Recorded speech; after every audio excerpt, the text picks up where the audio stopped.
Hi friends, welcome to my channel once again. ഇന്ന് ഞാൻ നിങ്ങളുടെ മുന്നിൽ തയ്യാറാക്കി കാണിക്കാൻ ആഗ്രഹിക്കുന്നത് ചിക്കനും മഷ്റൂമും ചേർത്തിട്ടുള്ള ഒരു പ്രത്യേക ഡിഷാണ്. ചിക്കനും മഷ്റൂമും കാഷ്യൂനട്ട് സോസിൽ ഒരു പ്രത്യേകമായ രീതിയിലാണ് ഇന്ന് ഞാൻ നിങ്ങളുടെ മുന്നിൽ തയ്യാറാക്കി കാണിക്കുന്നത്. ഇതിൻ്റെ മുൻപ് ഒരു കാര്യം കൂടെ ഞാൻ പറഞ്ഞോട്ടെ. എൻ്റെ ചാനൽ ഇതുവരെ സബ്സ്ക്രൈബ് ചെയ്തിട്ടില്ലെങ്കിൽ ദയവായി ഒന്ന് സബ്സ്ക്രൈബ് ചെയ്തേക്കണേ. അതിൻ്റെ താഴെ കാണുന്ന ബെൽ ബട്ടണും കൂടി ഒന്ന് പ്രസ് ചെയ്ത് കഴിഞ്ഞാൽ ഞാൻ പുതുതായിട്ട് അപ്ലോഡ് ചെയ്യുന്ന വീഡിയോകളുടെ നോട്ടിഫിക്കേഷൻ നിങ്ങളുടെ മൊബൈലുകളിൽ ലഭിക്കും. ഈ ഡിഷിനെ പറ്റി പറയുകയാണെങ്കിൽ വളരെ ടേസ്റ്റിയാണ് ഈ ഡിഷ്. കാരണം അധികം സ്പൈസി ഒന്നും അല്ലാത്തതുകൊണ്ട് എല്ലാവരും കഴിക്കാനായിട്ട് ഇത് ഇഷ്ടപ്പെടും.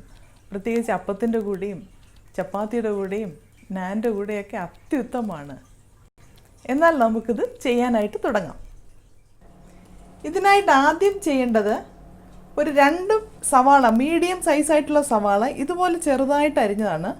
ഇത് മിക്സിയിലിട്ട് ഒന്ന് അടിച്ചെടുക്കണം. ഞാനിത് ആദ്യം അടിച്ചെടുക്കാം.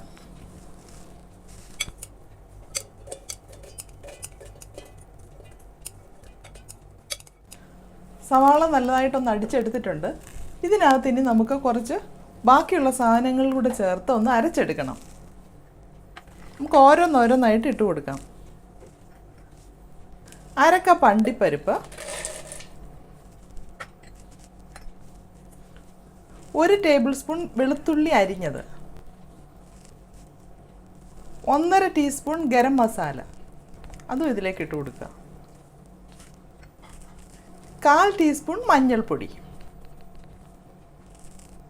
1/4 ടീസ്പൂൺ ജീരകപ്പൊടി. ഈ ജീരകം ഒന്ന് ചൂടാക്കിയിട്ട് പൊടിച്ചതാണ്.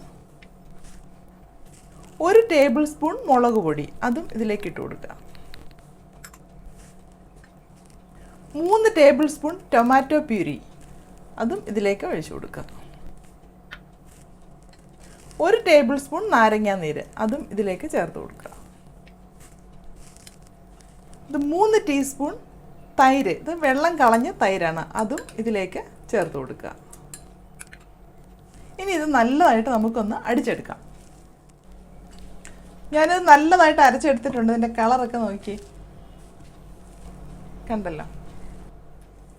ഇനി നമ്മൾ ചെയ്യേണ്ടത് ഒരു കടായി അടുപ്പിൽ വെച്ച് ചൂടായി കഴിയുമ്പോൾ അതിലേക്ക് 2 ടേബിൾ സ്പൂൺ എണ്ണ ഒഴിച്ചു കൊടുക്കുക. എണ്ണ ചൂടായതിന് ശേഷം ഈ അരച്ച് വെച്ചിരിക്കുന്ന അരപ്പ് അതിനകത്തിട്ട് ഒരു 2 മിനിറ്റോളം വഴറ്റുക. അതിനുശേഷം ഞാനിവിടെ 500 ഗ്രാം ചിക്കൻ എടുത്ത് വെച്ചിട്ടുണ്ട്. ഇത് എല്ലോടുകൂടി ഉള്ള ചിക്കനാണ്, ക്യൂബ്സ് ആയിട്ട് മുറിച്ച് വെച്ചിരിക്കുന്നു. ആ ചിക്കനും ഇട്ട് അതിൻ്റെ കൂടെ തന്നെ 1 ടേബിൾ സ്പൂൺ റൈസിൻസും 1 ടേബിൾ സ്പൂൺ മല്ലിയില അരിഞ്ഞതും കൂടെ ചേർത്ത് 1 മിനിറ്റോളം ഒന്നുകൂടെ ഒന്ന് വഴറ്റിയതിന് ശേഷം ഈ എടുത്തു വച്ചിരിക്കുന്ന 200 ഗ്രാം മഷ്റൂമും കൂടെ ചേർത്ത് അതിൻ്റെ കൂടെ കുറച്ച് വെള്ളവും കൂടെ ഒഴിച്ച് 10 മിനിറ്റ് കുക്ക് ചെയ്തെടുക്കുക. ഒരു കടായി ഞാൻ അടുപ്പിൽ വെച്ചിട്ടുണ്ട്. ഇത് ചൂടായി കഴിയുമ്പോൾ ഇതിലേക്ക് 2 ടേബിൾ സ്പൂൺ എണ്ണ ഒഴിച്ചു കൊടുക്കുക. കടായി ചൂടായിട്ടുണ്ട്. ഞാനിവിടെ 2 ടേബിൾ സ്പൂൺ എണ്ണ ഒഴിച്ചു കൊടുക്കുന്നു. ഇനി ഇതിലേക്ക് നമ്മൾ അരച്ചു വച്ചിരിക്കുന്ന ഈ മസാല മിക്സ് ചേർത്ത് കൊടുക്കാം. തീ ഒന്ന് കുറച്ച് വെച്ചതിന് ശേഷം ഒഴിക്കുക.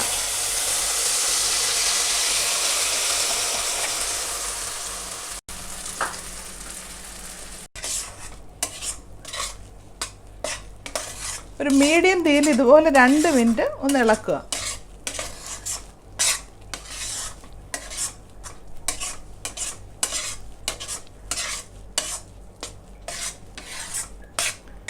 ഇപ്പോൾ ഒരു 2 മിനിറ്റ് കഴിഞ്ഞിട്ടുണ്ട്. ഇനി നമുക്ക് ഈ ചിക്കൻ ചേർത്ത് കൊടുക്കാം ഇതിലേക്ക്.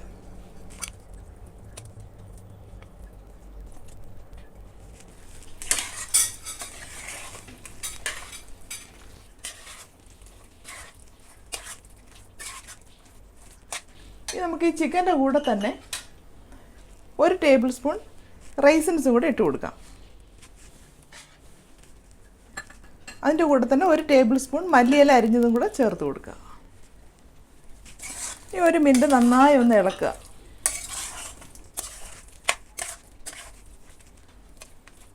ആവശ്യത്തിന് ഉപ്പും ഇതിലേക്ക് ഇട്ട് കൊടുക്കുക.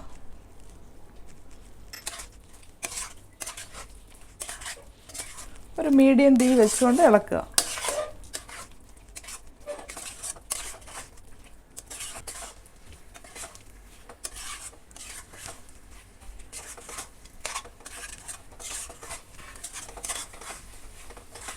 ഇനി നമുക്കിതിലേക്ക് മഷ്റൂമും കൂടി ചേർത്ത് കൊടുക്കാം.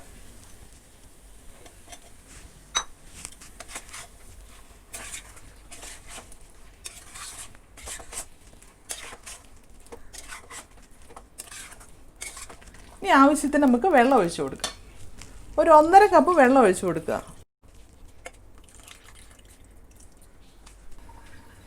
ഇനി നമുക്ക് ഒന്ന് തിളച്ചതിന് ശേഷം നമുക്ക് ചെറിയ തീയിൽ ഒരു 10 മിനിറ്റ് അടച്ചു വെച്ച് കുക്ക് ചെയ്യാം.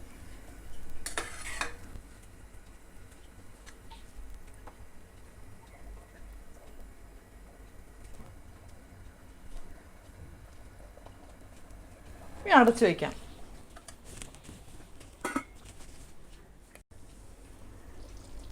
അങ്ങനെ നമ്മുടെ ചിക്കനും മഷ്റൂമും കാഷ്യൂനട്ട് സോസിലുണ്ടാക്കിയെടുത്ത കറി റെഡി ആയിട്ടുണ്ട്. ഇത് ഞാനിത് കുക്ക് ചെയ്യാനായിട്ട് 15 മിനിറ്റോളം എടുത്തു. കാരണം ചിക്കൻ ഒരു അല്പം കൂടി വേവുള്ളതുകൊണ്ട് 5 മിനിറ്റും കൂടി ഞാൻ എക്സ്ട്രാ എടുത്തു. അപ്പോൾ മൊത്തം 15 മിനിറ്റിൽ ഈ കറി റെഡിയായി.